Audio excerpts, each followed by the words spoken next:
मुद मंगल में संत समाज,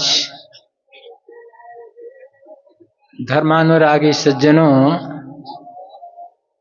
श्रद्धा मूर्ति देवियों,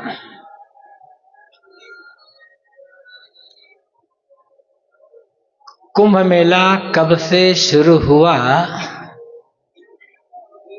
निश्चित तिथि बताना बहुत मुश्किल है, असंभव जैसा है। लेकिन है बहुत पुराना, सैकड़ों हजारों साल से कुंभ मेला का आयोजन होता रहा है। अब कुंभ मेला का आयोजन क्यों हुआ, मूल उद्देश्य क्या रहा होगा, ये भी एक निश्चित तौर पर बताना कि यही उद्देश्य से इसका आयोजन शुरू हुआ, कठिन काम है। हमारे भारत देश में ये रिवाज रहा है, चाहे कोई भी त्योहार हो,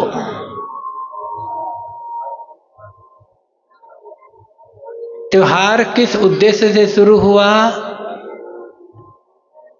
ये तो दब गया। हर त्योहार के पीछे एक पौराणिक कहानी गढ़ ली गई और वही कहानी ही लोगों के मन मस्तिष्क में घर कर गई। ऐसे ही लगता है कि कुंभ मेला का आयोजन किसी और उद्देश्य से हुआ रहा होगा, लेकिन एक कहानी गढ़ दी गई कि जब देवता और दैत्यों ने मिलकर समुद्र का मंथन किया तो उसमें से 14 रत्न निकले। उन 14 रत्नों में एक रत्न था अमृत। अमृत पीने के लिए देवता और दैत्यों में द्वंद्व हुआ। देवता नहीं चाहते थे कि दैत्य अमृत पिए और दैत्य चाहते हम भी अमृत पिए, द्वंद्व हुआ। तो अमृत को दैत्यों से बचाने के लिए इंद्र का बेटा जयंत अमृत कलश को लेकर के भागा, तो दैत्य लोग उसके पीछे किए, दैत्य लोग पीछा किए। तो कहा जाता है दो प्रकार से धारणा है कि जब जयंत अमृत लेकर के भाग रहा था दैत्यों से बचाने के लिए, तो जब थका तो उन्होंने अमृत कलश को 4 जगह जमीन पर रखा। प्रयाग, हरिद्वार, नासिक और उज्जैन। तो जो 4 जगह अमृत कलश रखा तो उसी के आधार पर फिर एक कुंभ मेला आयोजन। कलश, कुंभ को कलश कहा जाता है, घड़ा। दूसरी धारणा यह है, कुछ लोग कहते हैं कि जब जयंत अमृत कलश लेकर के भाग रहा था तो प्रयागराज, हरिद्वार, नासिक और उज्जैन में अमृत की कुछ बूंदें टपक गई। तो जहां जहां अमृत की बूंदें टपकी वहां वहां कुंभ मेले का आयोजन होने लगा। एक कहानी है इसके पीछे, लेकिन मुझे लगता है कि उसका उद्देश्य कुछ और रहा होगा। यदि कोई व्यक्ति 1 महीने के बाद यहां आए तो ये नहीं कह सकेगा कि मैं कुंभ मेला में आया हुआ, कहेगा कि प्रयागराज आया हूं संगम नहाने के लिए। संगम तभी भी है, गंगा वही गंगा नदी है, वही संगम है, वही यमुना है, वो तो अभी भी है। आज इस अवसर को हम कुंभ मेला कह रहे हैं, लेकिन 1 महीना बाद इसको हम कुंभ नहीं कहेंगे। संगम स्नान करने प्रयागराज आए हैं लोग ऐसा कहेंगे, या लोग कहेंगे हमारे पिता, पुत्र, बेटा, बहू को ये सब है संगम नहाने गए हैं प्रयागराज। तो वही जगह है, वही गंगा, वही यमुना, वही संगम, फिर 1 महीने पश्चात इसे कुंभ क्यों नहीं कहा जाएगा? इसलिए कि उस समय यहां कोई संत नहीं रहेंगे और कोई भगत नहीं रहेगा। तो वस्तुतः संतों और भक्तों की ये जो जमघट है, इनका जो समागम है, संगम है, ये संगम, ये है कुंभ मेला का आयोजन। जगह को कुंभ मेला नहीं कह सकते, जगह को कुंभ भी नहीं कहा जा सकता। जहां संत और भक्तों का विशेष रूप से मिलन हो, जहां ज्ञान चर्चा हो, आत्मज्ञान की चर्चा हो, और जहां लोग अनेक प्रकार के दान पुण्य आदि का काम करें, उसका नाम है कुंभ। हमारा भारत बहुत विशाल देश है। आज भारत से कट करके पाकिस्तान बन गए, बांग्लादेश बन गया है। एक जमाना हुआ था कि पाकिस्तान और बांग्लादेश भारत में था ही, अफगानिस्तान तक भारत का वर्चस्व रहा है। अब इतना बड़ा देश, अनेक संस्कृतियां, अनेक प्रकार की सभ्यताएं, अनेक प्रकार के मत मतांतर, अनेक प्रकार के विश्वास, अनेक प्रकार की मान्यताएं, लोगों का रहन सहन, खान पान, पहनना ओढ़ना, मकान, सब में तो अंतर है। पूजा स्थल में भी अंतर है। यहां उत्तर भारत में, उत्तर प्रदेश, हरियाणा, पंजाब, इधर बिहार, बंगाल और ये उड़ीसा, छत्तीसगढ़, इसमें इधर महाराष्ट्र, गुजरात, मध्य प्रदेश, इस सब में जैसे मंदिर बनते हैं, दक्षिण में वैसा मंदिर नहीं बनते। वहां के मंदिर के कुछ और ढंग के बनते हैं, अनेक प्रकार के नक्काशीदार। सब में तो अंतर है। तो इतनी अनेकता है, वहां एकता कैसे स्थापित? इतनी विषमताएं, वहां समता कैसे है? इसीलिए जगह जगह भारत के कोने कोने में तीर्थ बनाए गए। और ये प्रयागराज, हरिद्वार, नासिक, उज्जैन, यहां कुंभ मेले का आयोजन हुआ कि लगातार 1-1.25 महीने तक भारत के सभी वरिष्ठ संत, अनेक संस्थाएं का आगमन होता है। कोई एक व्यक्ति चाहे कि हम 8-10 लाख रुपया खर्च कर ले और 1-2 साल तक घूमते रहें, तो भारत के सभी मठों में जाकर वहां के संत गुरुजनों का दर्शन कर सकें, सत्संग लाभ कर ले सकें, तो असंभव जैसा हो जाएगा। लेकिन यहां पर किसी के पास 10-15 दिन का समय हो तो पूरे मेला भर में घूम करके बड़े बड़े भारत के कोने कोने से आए जो संत गुरुजन हैं, उनके दर्शन लाभ ले सकता है, उनसे ज्ञान चर्चा श्रवण कर सकता है और कल्याण मार्ग के लिए प्रेरणा प्राप्त कर सकता है। अब इससे क्या होगा?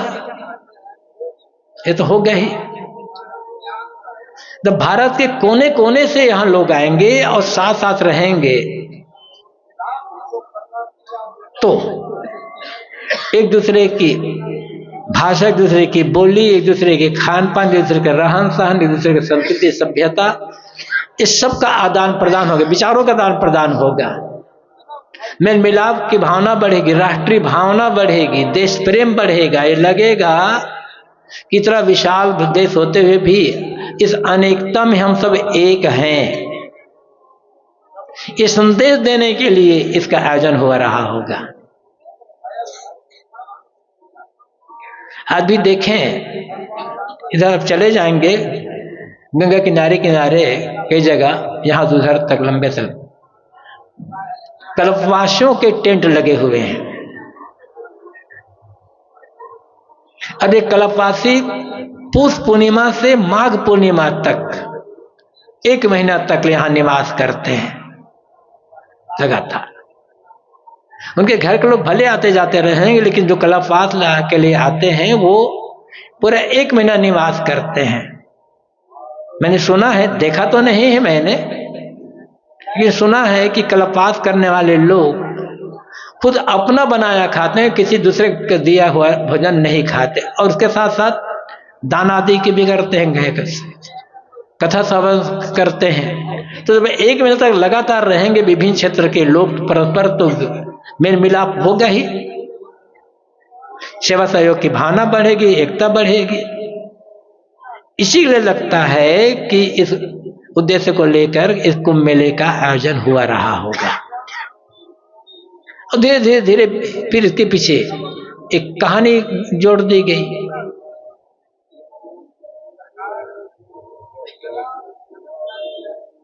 अब धीरे धीरे इस मेले का रूप विशाल हो गया। हर्षवर्धन इधर के पश्चिम भारत में कन्नौज क्षेत्र का राजा, प्रसिद्ध राजा हर्षवर्धन, भीमसांग ने भी अपनी डायरी में, अपने भारत वृत्तांत में हर्षवर्धन का जिक्र किया है। हर्षवर्धन हर कुंभ मेले में अनेक अपने संगी साथी सिपाहियों मंत्रियों को लेकर के आते थे, राजा थे, और यहाँ 1 महीना निवास करते थे। अपना पूरा का पूरा खजाना यहाँ दान कर देते थे, ब्राह्मणों को, संतों को, भिक्षुओं को, गरीबों को पूरा का पूरा खजाना दान करते थे। यहाँ तक अपने शरीर के पहने कपड़े और गहने दान कर देते थे। और कहा जाता है अपनी बहन से कपड़े मांगकर वो कपड़ा पहनकर तब वहां जाता था अपना राज्य, और हर 12 साल में वह ऐसा किया करते थे।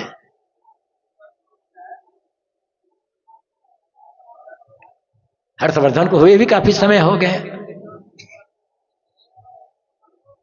तो लोगों में दान पुण्य की प्रवृत्ति बढ़ती रहे।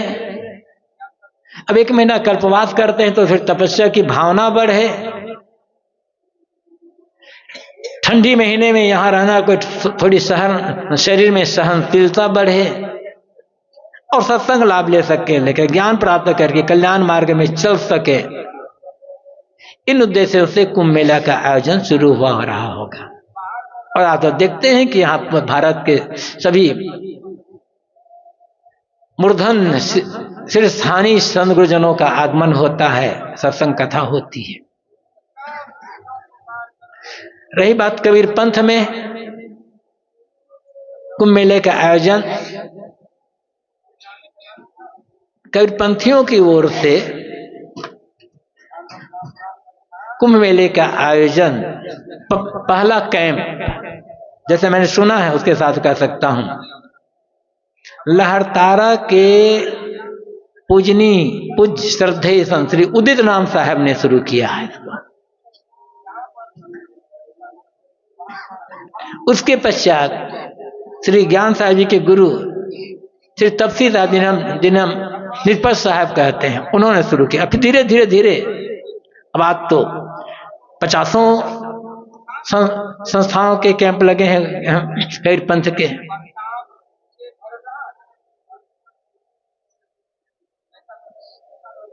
पहली बार जब 1977 में यहाँ रहना शुरू हुआ, तब ये आश्रम नहीं बना था, जमीनें नहीं खरीदी गई थी, कुंभ मेले के बाद ही जमीन खरीदी गई। 1 जनवरी 77 से प्रीतम नगर में जहां हमारा आश्रम है, वहां एक मकान किराए पर लेकर रहना शुरू किए। 1970 में श्री ज्ञान साहब जी के गुरुदेव श्री तपसी साहब का कैंप लगा था, वहीं गुरुदेव जी का आगमन हुआ था। उसी कैंप में गुरुदेव जी रहे थे, उसी कैंप में हम लोग भी रहे थे। उसके पश्चात सन 1989 में गुरुदेव जी के संरक्षण में लगा। उसमें हमारे बताते कृपाल साहब जी हमारे गुरु भाई से योगेंद्र साहब, नाम जैसे योगेंद्र है वैसे महायोगी थे वो, तपस्वी, कर्मठ और लगन के पक्के।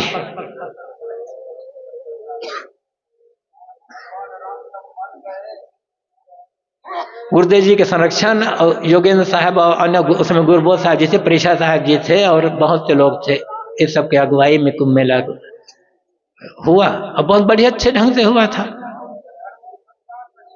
फिर 2001 में, फिर 2013 में, 2001 में गुरुदेव जी थे, 2013 में पहले ही गुरुदेव सरांत हो गया था। और 1989 में तो पूरे पंथ का आयोजन यहाँ हुआ था मेला में ना, है हाँ 1989 में जब पहली बार हमारे कैंप में हुआ था। कबीरपंथ के जितने भी बड़े, श्री गुद मुनि नाम साहब, उदित नाम साहब, मुकुंद मुनि नाम साहब या अन्य और समय और भी बड़े बड़े जो संत थे, उस सब का आगमन एक मंच पर हुआ था पहली बार हमारे। फिर दामाखेड़ा के मंच पर हुआ, फिर लहतारा के मंच पर हुआ। वो अद्भुत रहा है, वो सचमुच में वो जो है स्मरणीय है।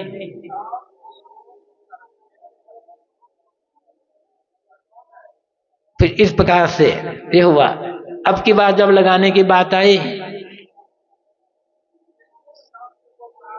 तब हुआ कि पूछा गया संतों से, सब संतों की राय रही है और ये लगा भी, सफल भी रहा। तो पहली बात तो मैं ये कहूंगा कि कुंभ मेला का आयोजन कैसे हुआ। ये हुआ फिर कबीरपंथ में शुरुआत में कब हुई। हम सब यहाँ आए 10 जनवरी से, यहाँ का सत्संग का कार्यक्रम शुरू हुआ और आज 3 फरवरी है। करीब करीब 25 दिन तक लगातार सदगुरु कबीर सत्संग शिविर के मंच पर ज्ञान गंगा प्रवाहित होती रही है और इसमें हमारे संतों के का परिश्रम तो रहा ही है। भक्त लोग भी काफी संख्या में उपस्थित होते रहे। जैसे आज ये मतलब ये पंडाल भरा हुआ है, इससे अधिक संख्या में लोग आते रहे उत्साह पूर्वक। एक दो संतों का जमघट जो कुंभ है, जिसमें हम संतों दर्शन के लाभ लेते हैं और इनके द्वारा जो प्रवाहित ज्ञान गंगा है, इसमें जब निमज्जन करेंगे तो सचमुच में हमारे पाप कटेंगे। गंगा स्नान है एक भावनात्मक लगाव के साथ है, एक भक्ति भावना जुड़ी हुई है उसमें, अच्छा है वो भी। लेकिन मुख्य गंगा स्नान, मुख्य अमृत स्नान जो कहा जा सकता है, आज बसंत पंचमी का अमृत स्नान रहा है। अमृत स्नान तो तब होगा जब संतों द्वारा प्रवाहित ज्ञान गंगा में हम निमज्जन करें, अपने मन को निमज्जन करवाए और जो आदेश निर्देश दिया जाता है, जो शिक्षा उपदेश दिया जाता है, उसका जीवन में पालन करें तो सचमुच में हमारा कल्याण हो सकता है। लगातार 1 महीने तक सत्संग सुनते सुनते सुनते कुछ तो प्रभाव पड़ा होगा मन में। अब मान लो बदल नहीं सके तो यहाँ जो लोग रहे, कोई 2 दिन, कोई 4 दिन, कोई 6 दिन, कोई 7, कोई 10 दिन, 15 दिन तक, इतने दिनों तक लगातार सत्संग श्रवण किए तो जब तक सत्संग श्रवण किए तब तक बाहरी बातों से, घर द्वार माया मोह से मन हटा रहा, संतों दर्शन करते मन हटा रहा। ये भी एक बहुत बड़ा लाभ है। संस्कार तो अच्छा बना, अब आगे इसको और बढ़ाने की आवश्यकता है कि जो सुने हैं उसे सुन करके ही न रह जाए।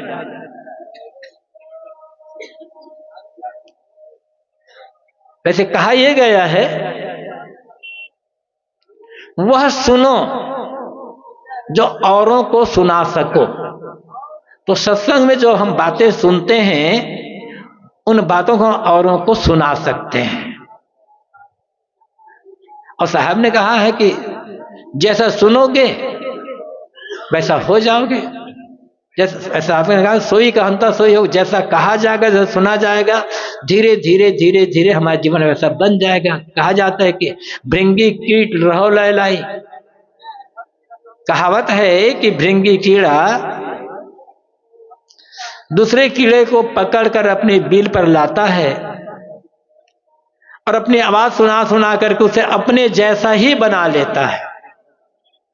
अब ये कहावत केवल कहावत है या सच है, इसका हमने प्रयोग नहीं किया, लेकिन उदाहरण ले लें तो कोई बात बराबर लगातार सुनते रहें सुनते रहें सुनते रहें तो निश्चित है कुछ न कुछ प्रभाव हमारे मन पर पड़ेगा। इसलिए जो व्यक्ति जहां है समय निकालकर उसे बीच बीच में ज्ञान श्रवण करते रहना चाहिए। कहीं के भी संत हों, किसी वेश में रहने वाले संत हों, किसी मठ आश्रम मंदिर में रहने वाले संत हो, किसी भी मान्यता के संत हो, हर मान्यता के संत, हर मठ आश्रम में रहने वाले संत, हर प्रकार कपड़े पहनने वाले संत अपनी मान्यता भले बताते हो, लेकिन वे ज्ञान विवेक विचार प्रेम दया क्षमता जीवन सुधार की बात तो बताते ही बताते हैं। और बराबर इन बातों को हम सुनते रहेंगे तो प्रभाव हमारे मन पर पड़ेगा ही पड़ेगा, कुछ तो सुधार होगा ना। इसलिए यहां 1 महीने तक ज्ञान गंगा बहती रही है, इसमें पूर्णता नहीं हो जाएगी। एक प्रेरणा है यहां से, जहां जाएं अपने घर का काम करते हुए आसपास में कहीं सत्संग होता हो वहां श्रवण कर दें। और सुनने का फल क्या होता है? आचरण। पर सुनेंगे नहीं तो आचरण क्या करेंगे? अब बिना आचरण किए तो ज्ञान की ऊंची ऊंची बातें उड़ जाती हैं अपने मन में। इसलिए सुनना जरूरी है।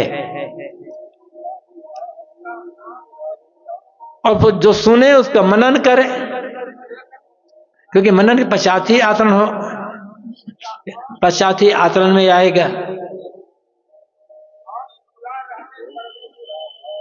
और सुनने का फल क्या होना चाहिए? इसी जीवन में ऐसा मन बना लेना या मन का बन जाना कि कोई दुख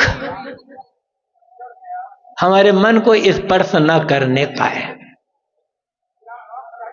बड़ी सी बड़ी हानि हमारे मन को विचलित न करने पाए, बड़ा से बड़ा सुख और हर्ष का अवसर आने पर मन उद्वेलित न होने पाए। और अभ्यास से किया जा सकता है। हर्ष और शोक के अवसर जीवन में बराबर आते रहेंगे, हर किसी व्यक्ति के, कोई बचा नहीं छोटा बड़ा। लेकिन हर्ष और शोक के अवसर आने पर विचलित न होना, द्वंद्वग्रसित न होना, यही भक्ति भजन और सत्संग साधना करने का फल होता है। और ये जीते जी मोक्ष का अनुभव किया जा रहा है। मरने के बाद मोक्ष होगा ये तो पता नहीं है। मरने के बाद मोक्ष, इसके लिए हम जीते जी मोक्ष का अनुभव करना होगा। मरने के बाद जो मोक्ष है एक अनुमान की बात है, वो देखा नहीं जा सकता, दिखाया नहीं जा सकता। क्योंकि मरने के बाद जो विदेह मुक्त हुए वो बता नहीं सकते। जब विदेह हो गए, शरीर नहीं रह गया तो बताएंगे क्या? और हम शरीर में हैं, हम जीवित हैं, इसलिए उसे जान नहीं सकते। किंतु जीवन मुक्ति का अनुभव कर सकते हैं। थोड़ा थोड़ा भी आप मान के ले सकते हैं। जैसे रोज सोते हैं, जब गाढ़ी नींद लग जाती है तब न कोई हानि है, न लाभ है, न अपना है, न पराया है, न शत्रु है, न मित्र है, न सुख है, न दुख है, न हर्ष है, न शोक है। गहरी शांति ही नीरवता है। वो तो अवस्था है, शरीर की अवस्था है। जागते जागते पुनः होश हवास में मन को इस प्रकार से बना लेना, मन से सब कुछ को खारिज कर देना, सब कुछ को खारिज कर देना। जब सब कुछ खारिज हो गया, जिसे कहा गया है ध्यानम निर्विषयम मना, या मन का निर्विचार हो जाना, मन का मौन हो जाना, सब एक ही बात है। मन का निर्विषय हो जाना, मन का निर्विचार हो जाना, मन का मौन हो जाना, मन का संकल्प विकल्प से रहित हो जाना, ये अलग अलग शब्द है, लेकिन वस्तु तथ्य वस्तु स्थिति एक ही है। क्योंकि याद स्मरण में ही सुख है, स्मरण में ही दुख है। अनुकूल घटनाओं के स्मरण करो, मन पुलकित हो गया, हर्षित हो गया। प्रतिकूल घटनाओं का स्मरण करो, मन शोकित और दुखी हो गया। या भविष्य के लिए कल्पना कर लो, भविष्य के लिए अनुकूल अनुकूल कल्पना कर लो, बस मन पुलकित हो जाएगा। भविष्य के लिए प्रतिकूल प्रतिकूल कल्पना कर लो, मन शोकित हो जाएगा, विचलित हो, वो भी विचलन हो जाएगा। और मन की आदत है, मन की आदत है कल्पना कर, यथार्थ में मन नहीं रहता है। सुबह मैंने कहा था कि वर्तमान में हमारा मन नहीं रहता, भूत की याद में डूबा रहता है या भविष्य कल्पना करता रहता है, और ऐसी ऐसी योजना बनाता है, बस ऐसा सब जो हो नहीं सकता वैसे वैसे कल्पना करता रहता है। गुरुदेव जी कहानी कहा करते थे, सुनाया करते, भी प्रवचन में होगा, याद भी होगा आप लोगों को। जैसे ये 14 जनवरी को मकर संक्रांति का पर्व होता है, ऐसे बैसाख में एक सतवा संक्रांति होता है। उस दिन उत्तर प्रदेश और बिहार बंगाल में तो सतवा ही खाते हैं, सुबह दोपहर में, सुबह लोग खाते हैं, खिलाते हैं, और लोगों को निमंत्रण भी देते हैं, फिर शाम को पूरी सब्जी बनाकर खाते हैं। तो एक व्यक्ति ने एक पंडित जी को बुलाया सतवा संक्रांति सतवा खिलाने के लिए। खूब सतवा खिलाए और खिला लिए। जब फिर पूजा जब विदा होने लगे तब कुछ पूजा विदाई भी दिए, और कुछ बाद में एक गठरी में सतवा बांध दिए 2-4 किलो। और जो बुलाया था वो व्यक्ति कुम्हार था।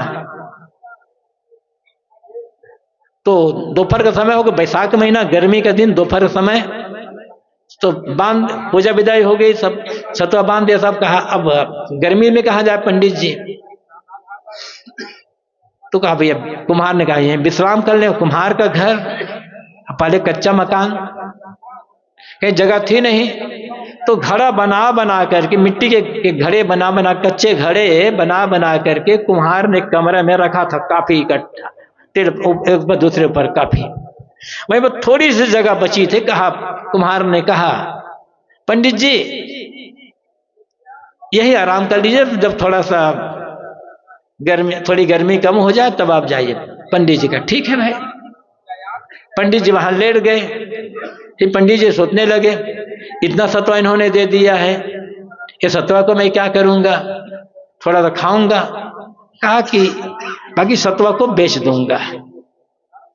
अब बेच दूंगा तो फिर सतवा पैसा आएगा, तो पैसा से एक मुर्गी खरीदूंगा, मुर्गी अंडा देगी, उसमें बच्चे निकलेंगे, धीरे धीरे मुर्गियां बहुत बढ़ जाएगी, तो मुर्गियों को बेच दूंगा। फिर बकरी खरीदूंगा, बकरी बच्चे देगी, फिर धीरे धीरे करते करते बहुत से बकरे बन हो जाएंगे, तो उनको बेच दूंगा। फिर गाय खरीदूंगा, गाय बच्चा देगी, फिर बहुत से गाय और बैल हो जाएंगे, उस सबका बेच दूंगा। फिर एक छोटी सी दुकान करूंगा। सोच रहा है, कल्पना कर रहा है, हमारा मन कैसे कल्पना करता है आगे आगे निकले ऐसे ही है। फिर छोटी दुकान करूंगा, दुकान बढ़ते बढ़ते बहुत बड़ी दुकान हो जाएगी, तो फिर एक बड़ी मुनाफा, जब एक बहुत बड़ी दुकान खोलूंगा, बड़ा व्यापार हो जाएगा।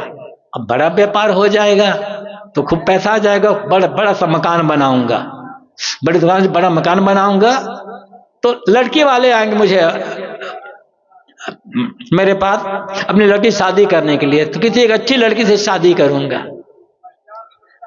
शादी हो जाएगी तो बच्चे पैदा होंगे, अब दुकान में मेरा काम बहुत बढ़ गया रहेगा, बच्चे बड़े हो जाएंगे, खाने का समय हो जाएगा, तब बच्चे बुलाने आएंगे और ग्राहक दुकान में बहुत रहेंगे। बच्चे कहें पापा चलो खाने के लिए चलो, और ग्राहक दुकान में रहेंगे तो कैसे उनको छोड़कर जाऊंगा। लेकिन बच्चे जिद करेंगे, नहीं पापा खाने चलो, समय हो गया, खाने चलो समय है, मुझे गुस्सा आ जाएगा, उठाऊंगा डंडा, वैसे मारूंगा, घड़े बड़े भर भरा करके गिर पड़े सारे घर, एक घड़ा फूटा तो सारे घड़े भर भरा करके जोर के आवाज हुई, कुम्हार आए, अरे पंडित जी आपने क्या किया, मेरे सारा घड़ा बर्बाद कर दिया। पंडित जी कहा, अरे तुम्हारे तो घड़े बर्बाद किया, मेरी तो पूरी गृहस्थी ही बर्बाद हो गई है। बस यही हाल होता है हमारे मन का। तो ये केवल कल्पना कर कर हमारा मन पुलकित होता रहता है, और जहां उस पुलका में आया फिर विचलित हो जाता है। मैं ये कह रहा था कि जो कुछ हम सुनते हैं, पढ़ते हैं, लिखते हैं, कहते हैं, और सबका फल क्या होना चाहिए? ऐसा मन बनना कि मन समता में स्थित हो जाए। साहब सदगुरु कबीर ने कहा है, समता कहिए ज्ञान। ज्ञान क्या है? मन का समता में ढल जाना। समत्वम योग उच्यते, गीता में कहा गया है, योग क्या है? समत्वम, समता। अनुकूलता में, प्रतिकूलता में, सुख में, दुख में, निंदा में, प्रशंसा में, हानि में, लाभ में, मन का समता भाव में, समभाव में रहना, न हर्ष न शोक, समता। और जिसकी यदि हमारी दृष्टि समता की दृष्टि बन गई तो कल्याण होने में कोई बाधा नहीं है। एक युवक ईश्वर दर्शन करने के लिए भटक रहा था जगह जगह, अनेक संतों के पास गया, अब मुझे ईश्वर दर्शन करा दे। संतों ने कहा हमने ही दर्शन नहीं किया है तो आपको दर्शन कहां करवा दे।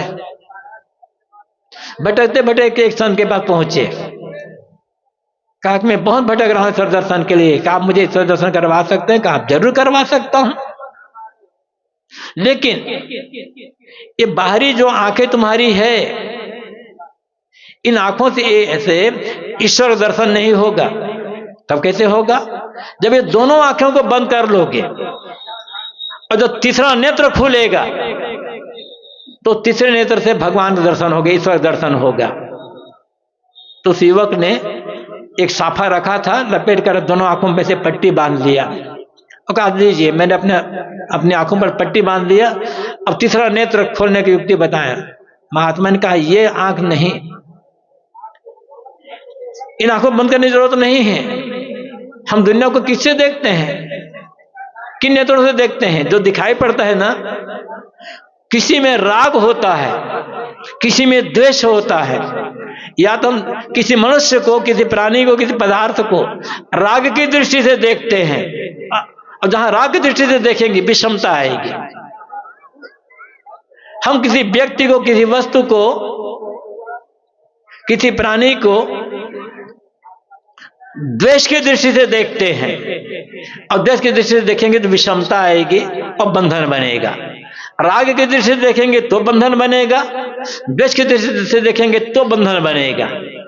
यह राग और द्वेष दोनों दृष्टियां जब बंद हो जाएगी तब तीसरा नेत्र, समता का नेत्र जब खुलेगा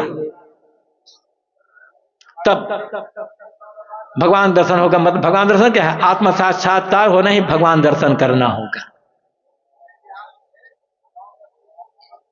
तो ज्ञान का अर्थ हो जाता है समतहम। तो इस संतों का जो समागम है इसलिए है कि जो संत गुरुजन हैं अपने जीवन के त्याग, तप, संयम, साधना का जो निचोड़ है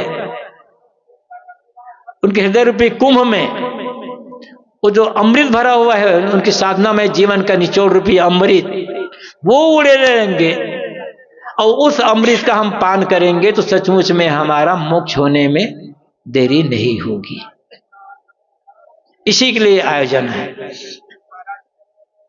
और यही वास्तविक कुंभ है। संतों के जीवन से उनके जो साधना आदि का तप आदि का जो अमृत रस उनके अंदर भी कुंभ में जो भरा हुआ है, जो अपनी वाणी के द्वारा उसको निकालते हैं, बाहर प्रवाहित करते हैं, उसमें निमज्जन करते रहने की आवश्यकता है। और ऐसा करते रहेंगे निश्चित ही वो ज्ञान का जो समतक नेत्र खुलेगा और आत्मा साक्षात्कार होगा। वो आत्मा साक्षात्कार हो जाएगा तो मोक्ष में तो कोई बाधा ही नहीं है। आत्मा साक्षात्कार ही परमात्मा साक्षात्कार है। इसी के लिए इस कुंभ मेले का आयोजन हुआ रहा होगा। हम लोग सदगुरु विलास साहब की छावनी में बैठे हुए हैं। आज इस कार्यक्रम का एक प्रकार से समापन ही है और बताया अभी गुरुभूषण साहब ने, संतों ने, कि संतों ने कितनी मेहनत की है। किसी एक के परिश्रम तो कुछ नहीं होता है। संतों ने, हालांकि जितने भी लोग रहे हैं सब हमारे ही हैं, अपने, और अपनों को धन्यवाद देना, उनके लिए आभार प्रकट करना तो एक औपचारिकता ही है, लेकिन कहना तो ये पड़ेगा ही। इनमें सबसे मुख्य एक रीढ़ कह सकते हैं वह हैं हमारे बगल में बैठे हुए हमारे संस्थान के अध्यक्ष श्री कृपाचंद साहब, उनके बगल में बैठे उपाध्यक्ष श्री सत्येंद्र साहब। कहाँ कहाँ ठंडी में कितने की लंबी यात्रा करके टाइम बे टाइम भोजन करके दौड़ना लगाते रहे, इसके लोगों से एक संकलन करने के लिए, सहयोग लेने के लिए दिन रात महीनों तक। यदि ये लोग इसका बीड़ा न उठाते ना तो कभी हम एक आयोजन कर ही नहीं सकते। एक प्रकार से नींव है ये दोनों।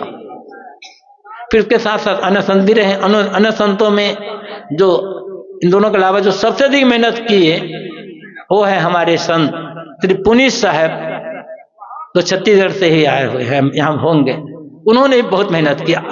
यहाँ आने के बाद भी वो लगे रहे, बैठे नहीं रहे, क्योंकि कोई भी छोटा बड़ा आयोजन बिना पैसे के नहीं होता है। और हमारे संस्थान में ऐसा आवक है नहीं कि हम बिना लोगों से सहयोग ले आयोजन कर सकें। तो इन लोगों का मुख्य श्रेय है। फिर जमीन के लिए दौड़ना पड़ता था। करमचंद जी के साथ हमारे और कई साथी दौड़ते रहते थे, और जब से लगे तब से करमचंद भी दौड़ते रहे हैं। टाइम बे टाइम आते रहे, धनेन्द्र भी साथ में आते रहे, बीच बीच और भी संत आते रहे। और जिस दिन से जमीन मिली 3 दिसंबर को, जब यहाँ आसपास में कुछ भी नहीं था, बिया बाबू पूरे मेले में कहीं का 2 जगह रहे होंगे, जिन 3 दिसंबर जमीन मिली और उसी दिन से अकेले बिया बा में हमारे साथी